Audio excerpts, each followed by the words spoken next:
पुरुष अधिकारों का संघर्ष, भारतीय समाज, कानून और लैंगिक समानता की विफलता। परिचय, लैंगिक समानता का मिथक और पुरुषों की अनदेखी। भारतीय समाज में लैंगिक समानता की बात लंबे समय से चली आ रही है। नारीवाद, फेमिनिज्म ने महिलाओं के अधिकारों को मजबूती दी और यह एक स्वागत योग्य कदम था। लेकिन इस प्रक्रिया में पुरुषों के अधिकारों और उनकी समस्याओं को नजरअंदाज कर दिया गया। आज जब हम समानता की बात करते हैं तो यह शब्द अक्सर एक तरफा लगता है, क्योंकि महिलाओं को विशेषाधिकार दिए जाते हैं जबकि पुरुषों को उनकी जिम्मेदारियों और सामाजिक दबावों के बोझ तले दबा दिया जाता है। यह लेख भारतीय समाज में पुरुषों के सामने आने वाली चुनौतियों, कानूनी और सामाजिक भेदभाव और लैंगिक समानता के नाम पर बनाए गए असंतुलन को उजागर करेगा। हम यह भी विश्लेषण करेंगे कि कैसे कानून, सामाजिक मान्यताएं और नारीवादी आंदोलनों की कुछ गलत व्याख्याएं पुरुषों के खिलाफ भेदभाव को बढ़ावा दे रही हैं।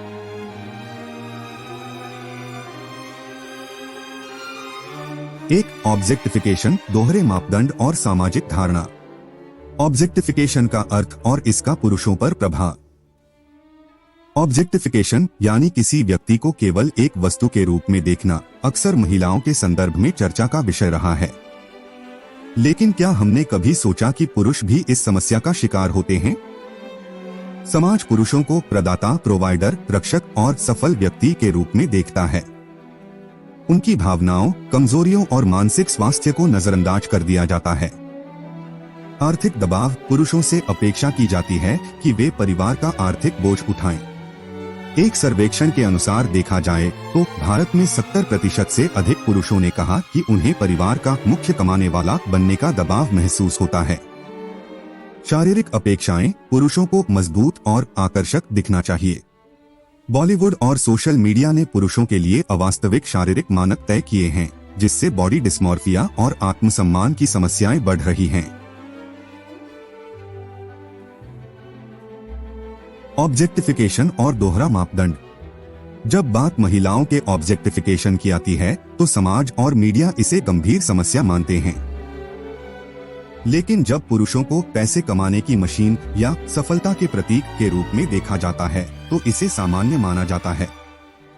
उदाहरण के लिए, सोशल मीडिया पर महिलाएं अक्सर कम कपड़े पहनकर या खुली छवि पेश करके फॉलोअर्स और कमाई बढ़ाती हैं। इसे आजादी और सशक्तिकरण कहा जाता है। लेकिन अगर कोई पुरुष उनकी ओर देखे तो उसे घूरने वाला या गलत नियत वाला करार दिया जाता है। यह दोहरा मापदंड हमारे समाज में कहां से आता है? पुरुषों से अपेक्षा की जाती है कि वे अपनी पत्नी, माँ, बहन और बच्चों की हर जरूरत पूरी करें, लेकिन उनकी अपनी जरूरतों और भावनाओं को व्यक्त करने की जगह नहीं दी जाती। नारीवाद और ऑब्जेक्टिफिकेशन। नारीवाद ने शुरू में समानता की बात की, लेकिन आज कुछ स्वघोषित नारीवादी आंदोलन इस विचार को बढ़ावा देते हैं कि महिलाएं अपनी शारीरिक छवि का उपयोग सशक्तिकरण के लिए कर सकती हैं। यह विचार तब तक ठीक लगता है जब तक यह आर्थिक लाभ से जुड़ा हो। उदाहरण के लिए, सोशल मीडिया इन्फ्लुएंसर्स और मॉडल्स अपनी छवि का उपयोग ब्रांड प्रमोशन और कमाई के लिए करती हैं। लेकिन पुरुषों के लिए ऐसा कोई रास्ता नहीं है। उन्हें केवल कामयाब और जिम्मेदार होने की उम्मीद की जाती है। यह असंतुलन लैंगिक समानता के दावों को खोखला करता है।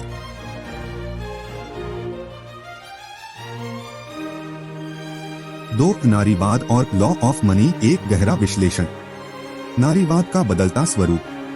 नारीवाद की शुरुआत समानता के लिए थी, जिस समानता में वोटिंग अधिकार, संपत्ति का अधिकार और शिक्षा तक पहुंच को संरक्षण देने की थी। लेकिन आज कुछ मामलों में नारीवाद को आर्थिक और सामाजिक लाभ के लिए गलत तरीके से इस्तेमाल किया जा रहा है। लेकिन किसी समानतावादी को इससे कोई समस्या नहीं है।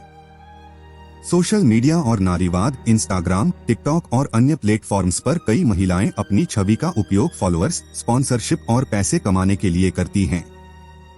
इसे सशक्तिकरण कहा जाता है, लेकिन यह सवाल उठता है कि क्या यह वास्तव में समानता है या केवल आर्थिक लाभ का खेल? वास्तव में वही बॉडी पार्ट्स जो कुछ स्त्री को आपने अलग होने का आभास कराते हैं, उन्हीं से जब पैसा मिलता है तो उसे दिखा दिखा कर प्रमोट किया जाता है, चाहे कपड़े उतारने तक ही क्यों न जाना पड़े। दोहरे मापदंड: जब पुरुष अपनी शारीरिक छवि या आकर्षण का उपयोग करियर या लोकप्रियता के लिए करते हैं तो उन्हें सती या स्वार्थी माना जाता है, लेकिन महिलाओं के लिए इसे आजादी और पसंद का नाम दिया जाता है।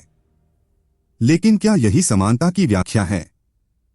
अगर हाँ तो दूसरी और इसी को कमजोरी क्यों माना जाए? लॉ ऑफ मनी और भारतीय समाज। भारत में नारीवाद का एक हिस्सा लॉ ऑफ मनी से प्रभावित होता हुआ लगातार देखा गया है। कुछ उदाहरण: विज्ञापन और मीडिया। महिलाओं को अक्सर विज्ञापनों में आकर्षक छवि के साथ पेश किया जाता है, जिससे ब्रांड्स को फायदा होता है। यह ऑब्जेक्टिफिकेशन को बढ़ावा देता है, लेकिन इसे सशक्तिकरण का नाम दिया जाता है। महिलाएं खुद फॉलोअर्स बढ़ाने के लिए नग्न होने को तत्पर दिखाई पड़ती है। कपड़े तक सोशल मीडिया पे बदले जा रहे हैं। वही कोई रास्ते पर उन्हें घूर भी दे तो वह शोषण बन जाता है। कुछ तो फुल्लू फुक्कू एडल्ट लालाजी जैसे शो में पोर्न स्टार तक बन जाती है, लेकिन वह भी शोषण नहीं माना जाता, क्योंकि वहाँ पैसा मिल रहा है। किसी को उस वक्त उसमें भेदभाव नहीं आता। क्यों?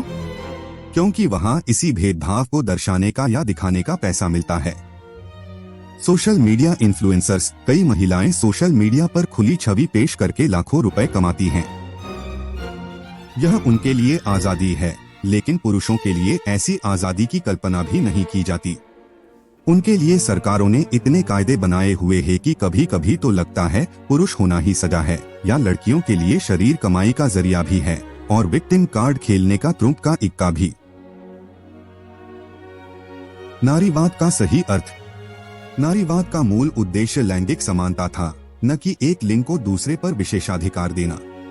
लेकिन आज की स्थिति समानता नहीं, विषमता को खुले आम प्रमोट कर रही है, और वह भी कानूनी तरीके से। समय कब का गुजर चुका है जब यह जरूरत है कि हम नारीवाद को उसके मूल रूप में समझें और पुरुषों की समस्याओं को भी उसी गंभीरता से लेना शुरू करें।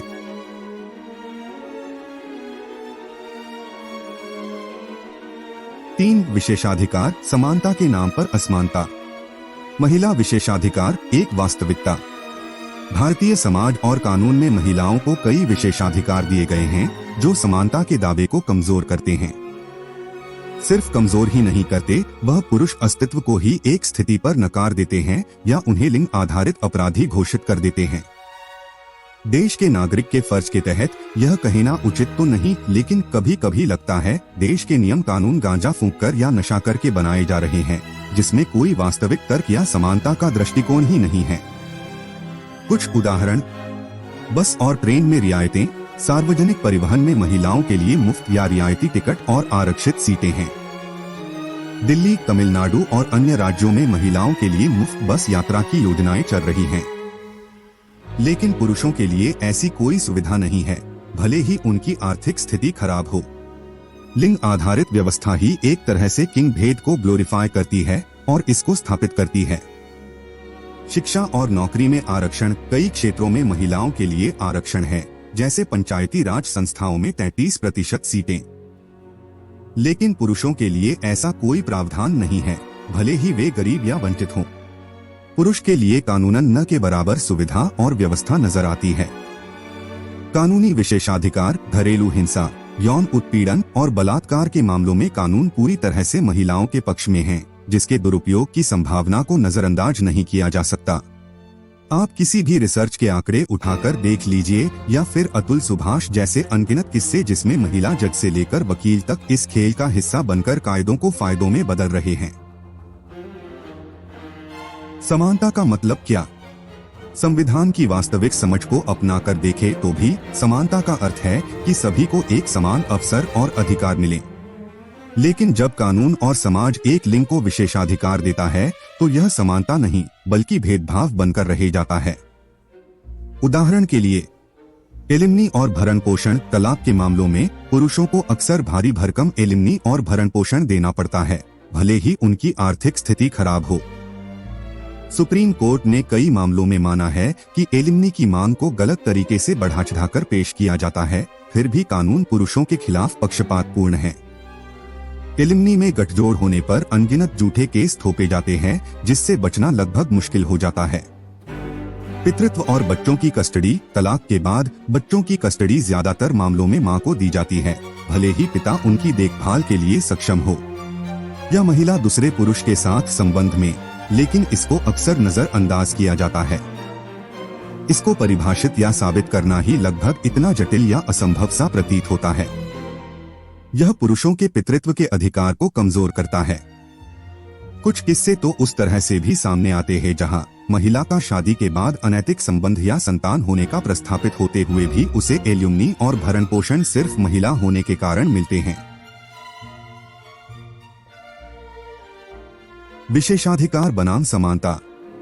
वास्तविकता अगर समझी जाए तो महिलाओं को विशेषाधिकार देना किसी भी तरह से समानता नहीं है। सही मायने में समानता तो तब होगी जब कानून और समाज दोनों लिंगों को एक समान नजरिए से देखें, बिना किसी पक्षपात के।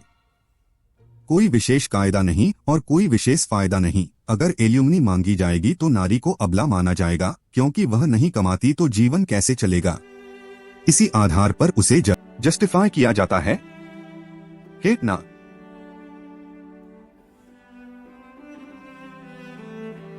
चार, घरेलू हिंसा कानून, पुरुषों के खिलाफ भेदभाव। घरेलू हिंसा अधिनियम 2005। भारत में घरेलू हिंसा से संरक्षण अधिनियम 2005, protection of woman from domestic violence अधिनियम 2005 को महिलाओं को घरेलू हिंसा से बचाने के लिए बनाया गया। लेकिन इस कानून में कई खामियां हैं, या यूं कहे लिंग आधारित विशेषाधिकार दिए गए हैं। एक तरफा दृष्टिकोण, यह कानून पूरी तरह से महिलाओं के पक्ष में है और पुरुषों को घरेलू हिंसा का शिकार मानने का कोई प्रावधान नहीं है। मतलब महिला दोषी हो ही नहीं सकती, पुरुष का शोषण ही नहीं सकता, या शोषण सिर्फ महिला का ही माना जाएगा। अगर महिला फरियाद करे तो पुरुष दोषी है, यह एक तरह से स्पष्ट हो जाता है। दुरुपयोग की संभावना। सुप्रीम कोर्ट और हाई कोर्ट्स ने कई बार अपने मुकदमों के दौरान भी माना है कि इस कानून का दुरुपयोग पुरुषों को परेशान करने और ब्लैकमेल करने के लिए अनेक बार किया जा रहा है। 2017 में सुप्रीम कोर्ट ने कहा कि इस कानून का दुरुपयोग एक नई कानूनी आतंकवाद की तरह हो गया है, लेकिन फिर भी इसमें आज तक कोई सुधार नहीं हुए। क्यों? क्योंकि महिला विशेष है और पुरुष का क्या है? वह तो जन्म ही अपराधी लेता है। एनसीआरबी डेटा, राष्ट्रीय अपराध रिकॉर्ड ब्यूरो एनसीआरबी के आंकड़ों के अनुसार 2018 से 2022 के बीच घरेलू हिंसा के मामलों में दोष सिद्धि दर केवल 15 या 20% रही, जिससे पता चलता है कि कई मामले झूठे या अतिशयोक्तिपूर्ण हो सकते हैं। लेकिन फिर भी सरकार और न्याय व्यवस्था बार बार सत्य देखकर भी मौन रह जाती है। क्यों? किस वक्त का इंतजार हो रहा है? पुरुषों के खिलाफ घरेलू हिंसा। पुरुष भी घरेलू हिंसा का शिकार होते हैं, लेकिन उनके पास कोई कानूनी सहारा नहीं है, क्योंकि कायदों का सारा कवच तो महिला सशक्तिकरण के आभासी नशे में डूबे न्याय व्यवस्थापकों ने महिलाओं को दिया हुआ है। पुरुष तो उनकी लिस्ट में ही नहीं है। एक अध्ययन के अनुसार भारत में 52% पुरुषों ने अपनी पत्नी या पार्टनर से भावनात्मक, आर्थिक या शारीरिक हिंसा का सामना करने की बात कही। पुरुषों को शर्मिंदगी और सामाजिक दबाव के कारण अपनी शिकायत दर्ज करने से डर लगता है, क्योंकि समाज उन्हें कमजोर मानता है। कुछ लोग हिम्मत कर ले तो उनकी सुनता कौन है? सुरक्षा व्यवस्था में बैठा कौन सा अधिकारी यह सुनकर फरियाद लिखता है? उल्टा वह भी यही समझाने लगता है कि भाई अंत में तो कोर्ट सिर्फ महिला की ही सुनेगा, क्योंकि कुछ नहीं होगा तो वह 3-4 कोई भी केस लगवा देगी। सुधार की जरूरत। घरेलू हिंसा कानून को लैंगिक तटस्थ, जेंडर न्यूट्रल करने की अत्यंत जरूरत है, ताकि पुरुष और महिला दोनों अपनी शिकायत दर्ज कर सकें। समानता का मतलब है कि हिंसा के खिलाफ सुरक्षा सभी को मिले, न कि केवल एक लिंग को। लेकिन वास्तविकता और वर्तमान इसके बिल्कुल ही विपरीत चल रहे हैं। हाल तो वह है कि एक महिला अगर अपने नकारात्मक होने की कगार पर आ जाए तो उसके पास इतने न्यायिक हथियार है कि उससे छुट्टे छूटने पुरुष अतुल सुभाष ही बन जाए तो भी न्याय तो 100% गारंटेड मिलेगा ही नहीं।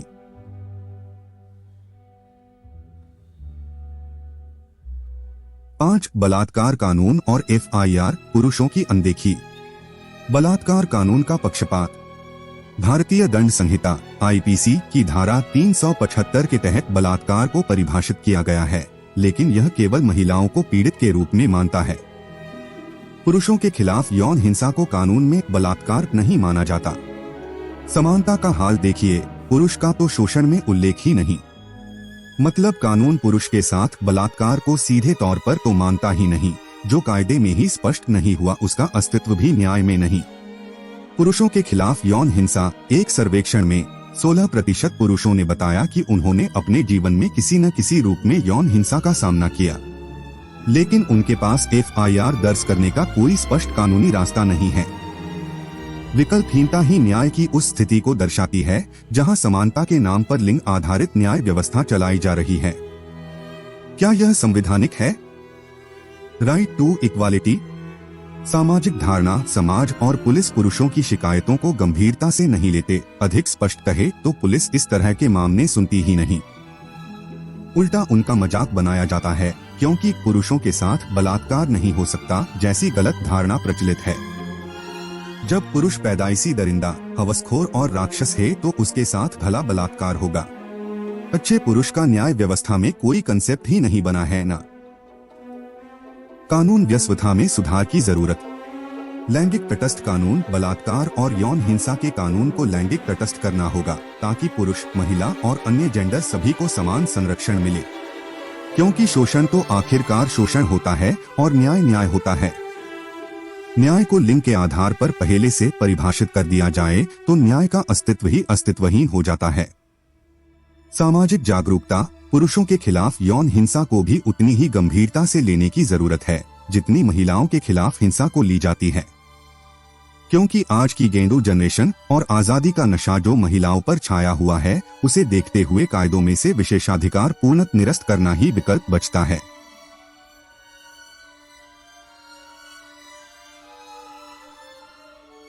सोशल मीडिया और आजादी, दोहरा मापदंड। सोशल मीडिया पर आजादी। सोशल मीडिया ने महिलाओं को अपनी आवाज उठाने का मंच दिया, जो एक सकारात्मक कदम है। लेकिन इसके साथ ही कुछ अत्यंत और गंभीर समस्याएं भी उभरी हैं। खुली छवि और आजादी। कई महिलाएं सोशल मीडिया पर खुली छवि, नग्नता पेश करती हैं। कम कपड़े, नृत्य या जानबूझकर अटेंशन पाने के लिए बोल्ड या न्यूड कंटेंट। गेंडू जनरेशन में इसे आजादी और सशक्तिकरण कहा जाता है, क्योंकि यह सभी करने से फॉलोअर बढ़ते हैं और पैसा मिलता है। फिर चाहे इससे समाज में गंदगी फैले, विकृतता या बलात्कार जैसी मानसिकता, उन्हें क्या? वो खुद के कार्य को आजादी और फिर पुरुष तो है ही, कुछ भी होने पर दोषी ठहराने को। लेकिन एक पल के लिए सोचिए कि अगर पुरुष ऐसा करें तो उन्हें अश्लील या हल्का माना जाता है। दोहरे मापदंड। एक महिला अपनी पसंद के कपड़े पहनकर घूमे यो वह आजाद है, लेकिन अगर कोई पुरुष उसकी ओर देखे तो उसे घूरने वाला, अभद्र, हवसखोर, निर्लज्ज और न जाने क्या क्या कहा जाता है। यह निरंतर फैलता हुआ दोहरा मापदंड समानता की संभावना को कमजोर करता है। सोशल मीडिया का प्रभाव। पुरुषों पर दबाव। सोशल मीडिया पर पुरुषों से अपेक्षा की जाती है कि वे सफल, आकर्षक और मजबूत दिखें। इससे उन पर मानसिक दबाव बढ़ता है। उन्हें चाहे महिला कितनी भी गंदी हरकतें करते हुए रील या कंटेंट बनाए, लेकिन उस पर कमेंट करने का अधिकार नहीं, क्योंकि इस पर भी नियम बने हुए हैं। एक तरह से देखे तो अभद्रता को परोसना आजादी, क्योंकि वह महिला है, लेकिन उस पर बोलना गुनाह, क्योंकि वह पुरुष है। ट्रोलिंग और बॉडी शेमिंग। पुरुष भी सोशल मीडिया पर ट्रोलिंग और बॉडी शेमिंग का शिकार होते हैं, लेकिन इस पर कोई ध्यान नहीं दिया जाता। क्या आपने कभी पुरुष पर भद्दे कमेंट नहीं देखे? अवश्य देखे होंगे, लेकिन उस पर कोई क्यों ध्यान देगा? महिला होती तो पूरे कैंपेन चल जाते। सही आजादी क्या है? आजादी का मतलब यह नहीं है कि केवल एक लिंग को अपनी पसंद से जीने का अधिकार मिलता चला जा रहा हो। सही आजादी तो तब होगी जब पुरुष और महिला दोनों को बिना किसी दोहरे मापदंड के अपनी जिंदगी जीने की छूट हो। सिर्फ मानसिक नहीं, न्यायिक और नीतिगत तरह से उसे एक व्यक्ति की तरह देखा जाएगा, पुरुष की तरह नहीं।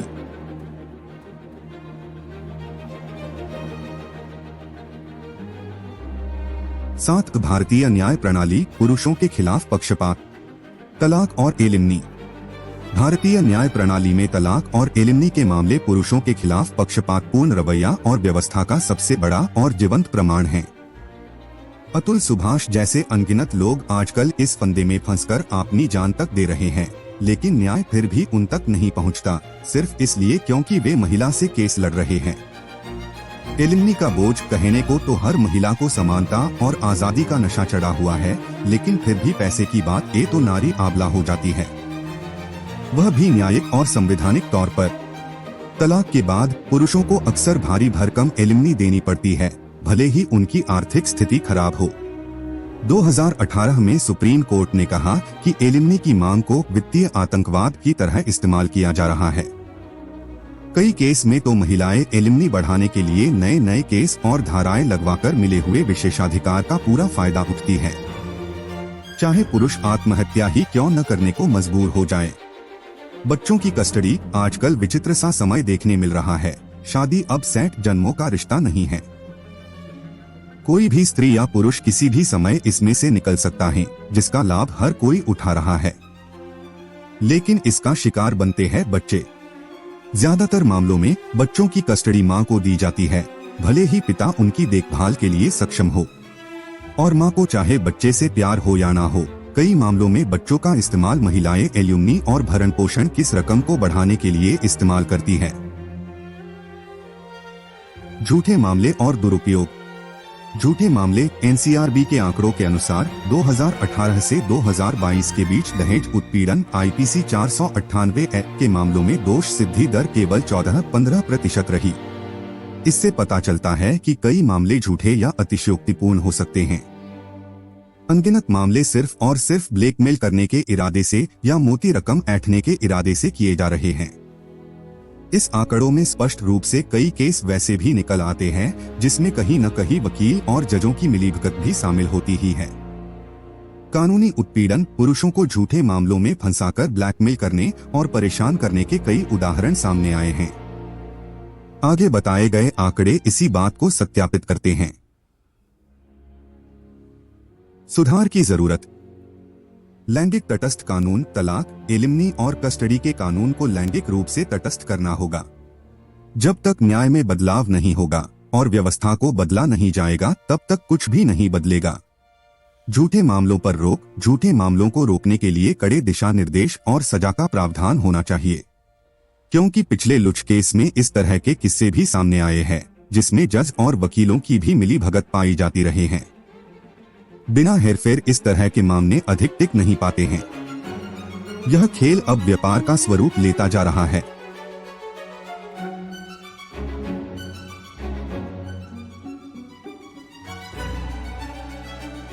आठ, सामाजिक और सांस्कृतिक दबाव। पुरुषों पर अपेक्षाएं। भारतीय समाज पुरुषों से कई अवास्तविक अपेक्षाएं रखता है, जबकि महिलाओं के लिए दोहरी मापदंड आजकल बढ़ रहे हैं। एक और आजादी और पगभर होने की बातें हैं, वही दूसरी और इसका विरोधाभास भी दिखाई पड़ता है। आर्थिक जिम्मेदारी। हमारे यहाँ डिफॉल्ट रूप से ही पुरुषों को परिवार का मुख्य कमाने वाला माना जाता है। इससे उन पर भारी दबाव पड़ता है, खासकर आर्थिक मंदी के दौरान। उनका पूरा जीवन यह सोचकर चला जाता है कि अगर वह नहीं कमाएगा या सफल नहीं होगा तो परिवार का क्या होगा। जबकि स्त्रियों पर यह दबाव नहीं होता, वह शादी के लिए वे सेटल विकल्प ही चुनती है, जबकि पुरुषों के जीवन का आधार ही वेल सेटल होना है। अन्यथा पुरुष समाज में निरर्थक माना जाता है। समाज और सोसाइटी में उसकी कोई इज्जत नहीं होती, जबकि स्त्री के लिए यह आवश्यक नहीं। उसे शादी टूटने पर भी एल्यूमनी और गुजारा भत्ता जैसा विकल्प मिलता है। भावनात्मक दमन। पुरुषों को अपनी भावनाएं दबाने के लिए कहा जाता है। मर्द को दर्द नहीं होता जैसी कहावतें उनकी मानसिक सेहत को नुकसान पहुंचाती हैं। अक्सर पुरुष जीवन में आर्थिक और मानसिक सहित भावनात्मक दबाव का शिकार होते हैं। हार मानना भी उनके विकल्प नहीं हो सकते, क्योंकि बिना सफलता पुरुष की कल्पना ही संभव नहीं है।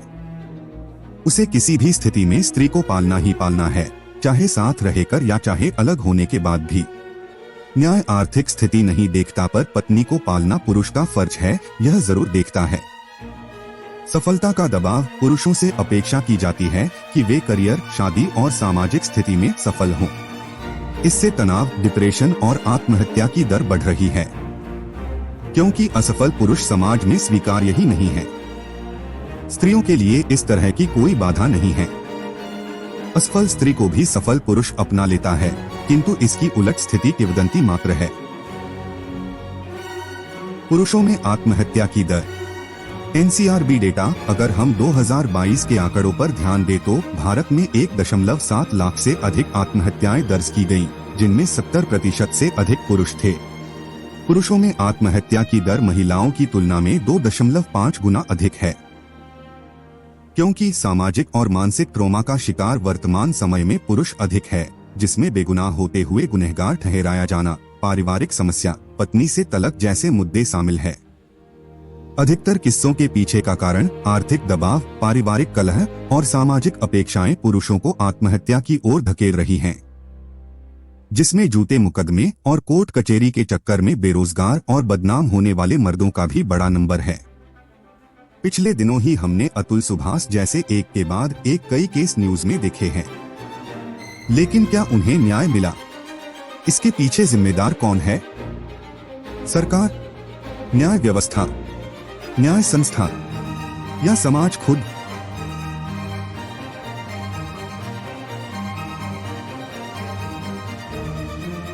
नौ पुरुष अधिकार आंदोलन एक जरूरत। पुरुष अधिकारों की अनदेखी। पुरुष अधिकार आंदोलन मेंस राइट्स मूवमेंट की जरूरत इसलिए है क्योंकि पुरुषों की समस्याओं को हमारे यहाँ आज भी गंभीरता से नहीं लिया जाता। खासकर जन अतुल सुभाष जैसे अनगिनत किस्से हमारे सामने हैं। कानून और समाज में पुरुषों के खिलाफ भेदभाव बढ़ रहा है, या फिर यूं कहे कि पुरुषों के लिए उंगली पर गिने जाएं उतने विकल्प या कायदे नहीं हैं। पुरुषों के मानसिक स्वास्थ्य, यौन हिंसा और घरेलू हिंसा जैसे मुद्दों पर कोई ध्यान नहीं दिया जाता, जबकि इसके नंबर पिछले कुछ सालों से लगातार बढ़ रहे हैं। मुस्कान और सौरभ का किस्सा अभी पुराना नहीं है। पुरुष अधिकारों के लिए कदम।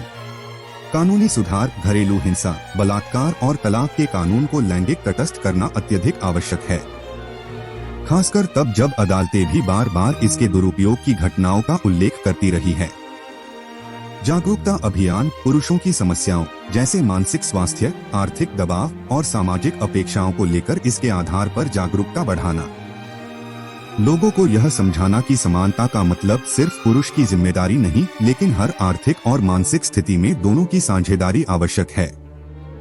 समानता का समर्थन सही मायने में लैंगिक समानता की वकालत करना, जहां पुरुष और महिला दोनों को समान अवसर और संरक्षण मिले, न कि एक की सुरक्षा के लिए दूसरे के अधिकारों को उस हद तक दबा दिया जाए कि दूसरे के पास कोई विकल्प ही न बचे। आत्महत्या भी नहीं, क्योंकि न्याय उसके बाद भी नहीं मिलता। केस परिवार को लड़ना पड़ता है।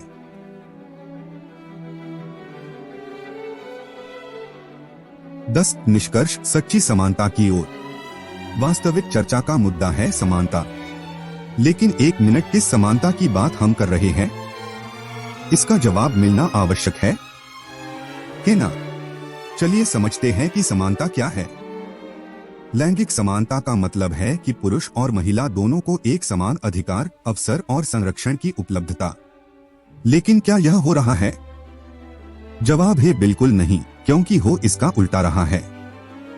हम कुछ भी कहे ले, सरकार कुछ भी दावे करे, महिला समर्थित कायदे बनाकर खुद की पीठ थपथपाए, लेकिन आज का परिदृश्य यह दर्शाता है कि समानता के नाम पर पुरुषों के साथ न्यायिक और नीतिगत भेदभाव हो रहा है। ऑब्जेक्टिफिकेशन, विशेषाधिकार, घरेलू हिंसा कानून, बलात्कार, FIR और सोशल मीडिया पर दोहरे मापदंड ने पुरुषों को साफ तौर पर हाशिए पर धकेल दिया है। भारतीय न्याय प्रणाली और समाज को जल्दी ही सुधार की जरूरत है, ताकि सच्ची समानता हमारे यहाँ स्थापित हो सके। हमें समानता की इस आभासी और एक तरफी नीतिगत और न्यायिक व्यवस्था से आगे बढ़ना होगा। हमें एक ऐसे समाज की कल्पना करनी होगी जहां नारीवाद और पुरुष अधिकार आंदोलन एक दूसरे के पूरक हों, न कि एक दूसरे के प्रतिद्वंद्वी। समानता का मतलब है कि न तो पुरुष को पैसे कमाने की मशीन माना जाए, न ही महिला को विशेषाधिकार की हकदार। आइए हम सब मिलकर एक संतुलित, निष्पक्ष और समावेशी समाज का निर्माण करें।